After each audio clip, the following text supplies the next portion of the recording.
આપણા વિસ્તારમાં દારૂ વેચતા હોય અને લગભગ બધા ઓળખતા હશે, ખબર હોય કોના ગામમાં કોણ વેચે. ક્યાંય સજા થઈ 7 વર્ષની? ચૈતર વસાવાને જેલમાં પૂર્યા, 7 વર્ષની સજા થઈ. જમીનો પચાવી પાડી હોય, કેટલી જમીનો ખોતરી નાખી હોય, માટી કાઢી લીધી હોય, ખનીજ કાઢી લીધું હોય, રેતી કાઢી લીધી હોય, એવા અનેક ભૂમાફિયાઓ આખા સુરેન્દ્રનગરમાં ફરે છે. થાન ને તો ખોતરીને મને એવું લાગે હજુ 2-5 વર્ષ આમ નામ હોહરો ખાડો પાડશે પૃથ્વીમાં, એટલું ઊંડે ઉતાર્યું. સજા થઈ કોઈને 1 દિવસની? થાન ખોદી નાખ્યું, મૂળી ખોદી નાખ્યું, 1 દિવસની સજા નહીં. સુરેન્દ્રનગરની નદીઓમાં પાણી વહી ગયા, એટલી હદે રેતી કાઢી લીધી, 1 દિવસની સજા નહીં. આખા સુરેન્દ્રનગરમાં બેફામ દારૂ વેચનારાઓને 1 દિવસની સજા નહીં.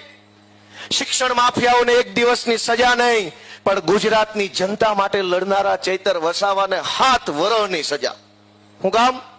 ભાજપને ખબર છે કે જનતા માટે લડનારા નેતાને જેલમાં પૂરશું તો જનતા જોયા કરશે, બોલશે કાંઈ નહીં, ભાજપને જ મત દે.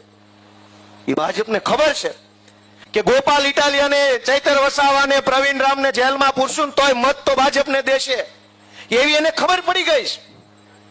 દોસ્તો, અમે તો તમારી પાસે આશા રાખીને આવ્યા છે કે અમને જેલમાં પૂરે, અમે કાંઈ બીતા નથી, પણ અમને પૂરી દીધા પછી તમારી લડાઈ લડવા માટે કોણ છે એ વાતનો જરાક વિચાર કરજો. ચિંતા થાય કે આ 4-5 છે એ નહીં વધે તો